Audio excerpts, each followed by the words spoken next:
Pick a heavy thread for visible top stitching. These are usually labeled something like heavy duty, perhaps top stitch, denim or jeans, or maybe even button. But always check that the manufacturer actually recommends these threads for top stitching. Can't find top stitching thread in your desired color? Well, no worries, just wind regular sewing machine thread on 2 bobbins and thread both strands in the same needle. The end result will actually look very similar compared to regular heavy-duty thread. And finally, if you are using a domestic sewing machine, it's really best to use a regular sewing machine thread in the bobbin, because most household machines can't really handle heavy bobbin thread. Still want to use heavy thread in the bobbin? Well, you could get a separate bobbin and experiment with the tension to improve the result, but unless your machine has a special bobbin made for thick thread, well, the result might not be all that great. Generally speaking, you'll need a larger needle when top stitching, especially if you're sewing through several layers and or using heavier fabric. So pick a needle that can sew through all the layers without issue, but won't pierce holes in the fabric. You'll likely have to adjust the needle tension when top stitching, especially when you're sewing heavy fabrics or thick layers. And here's how balanced tension should look like. No thread from the other side is peeking through. As you can see, the stitch is balanced.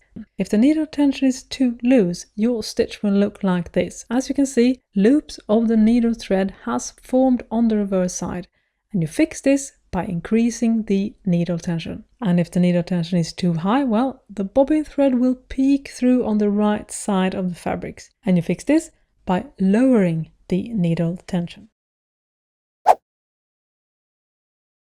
Lighter fabric, a stitch length around 3 mm is a good starting point for top stitching.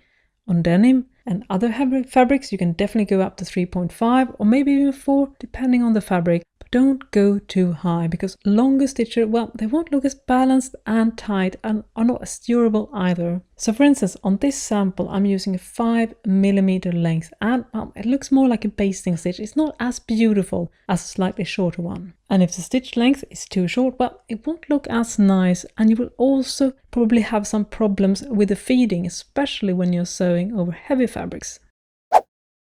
A regular presser foot is great for top stitching, and it will work really well in most instances. Just use the edge of the foot as a guide to sew evenly, especially if you're sewing several rows of top stitching. But of course, you can also try a specialty foot for even better results. This is an edge guide foot that has a built-in guide that you align against the fabric edge, which makes sewing narrow top stitching a breeze.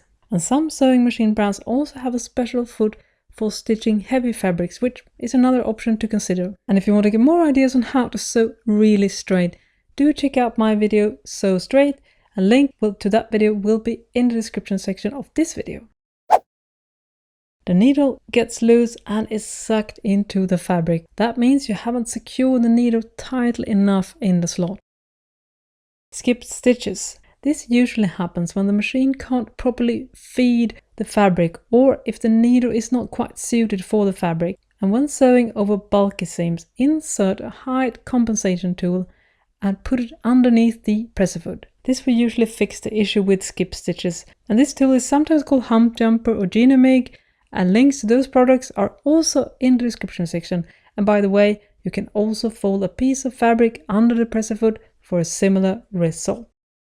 Stitching looks uneven. Start by experimenting with the tension setting, as I mentioned previously in this video. You could also try using a larger needle, and do use a hump jumper when sewing over bulky layers. Want to learn even more about how to sew perfect top stitching? Well, then I recommend you to check out my complete guide to top stitching.